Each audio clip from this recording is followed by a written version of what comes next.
Countdown শেষ, এবার বিশ্ব চ্যাম্পিয়নদের মাঠে নামার পালা। মার্কিন যুক্তরাষ্ট্রের কানসাস সিটিতে বুধবার সকালে বিশ্ব চ্যাম্পিয়ন আর্জেন্টিনার মুখোমুখি হচ্ছে আফ্রিকার অন্যতম পরাশক্তি আলজেরিয়া। কাতার বিশ্বকাপের চেনা মুখদের নিয়ে টানা দ্বিতীয়বার বিশ্বজয়ের মিশন শুরু করতে যাচ্ছে আলবিসেরেস্তারা। তবে মাঠের লড়াই শুরুর আগেই মাঠের বাইরের রণকৌশল নিয়ে শুরু হয়েছে তুমুল আলোচনা। কেমন হতে পারে মেসিদের একাদশ, তা নিয়ে বিস্তারিত থাকছে প্রতিবেদনে।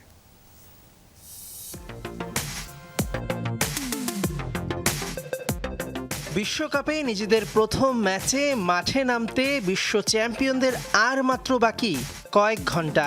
বুধবার সকালে আলজেরিয়ার বিপক্ষে মাঠে নামার আগে এটাই লিওনেল মেসিদের অনুশীলনের লেটেস্ট পিকচার। প্রথম ম্যাচে চোটের কারণে নিকোলাস তাগলিওফিকোকে ছাড়াই মাঠে নামতে হচ্ছে লিওনেল স্ক্যালোনিকে। দিয়েগো মনরেইগোর তথ্য মতে স্ক্যালোনির মাথায় দুটি ফরমেশন রয়েছে। প্রথমটি হলো 4 ডিফেন্ডারের রক্ষণ ভাগ, যেখানে থাকবেন ফাকুন্দো মেদিনা, নিকোলাস ওতামেন্দি এবং মিডফিল্ডে থাকবেন এনজো ফার্নান্দেস, ম্যাক অ্যালিস্টার ও রদ্রিগো দি পল।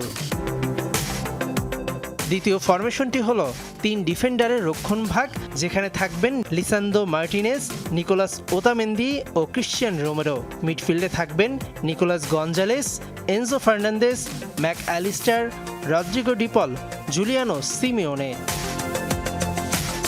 তবে স্বস্তির খবর, আঙ্গুলের ফ্র্যাকচার কাটিয়ে পুরোপুরি ফিট গোলরক্ষক এমিলিয়ানো মার্তিনেজ।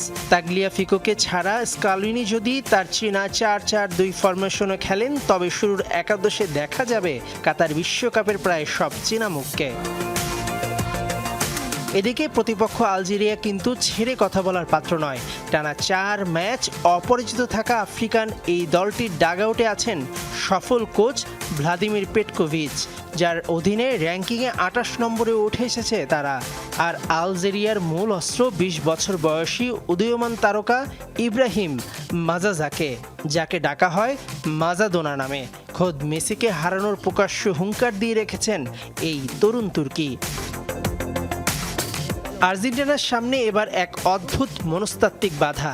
ফিফা র্যাঙ্কিংয়ে শীর্ষে থাকা কোনো দল আজ পর্যন্ত বিশ্বকাপ জিততে পারেনি।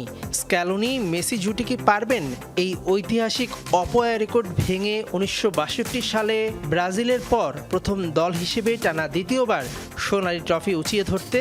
38 বছর বয়সী মেসির রেকর্ড ষষ্ঠ বিশ্বকাপের প্রথম ধাপের উত্তর মিলবে বুধবার মাঠের লড়াইয়ে। মেহেদি নাইম, যমুনা স্পোর্টস।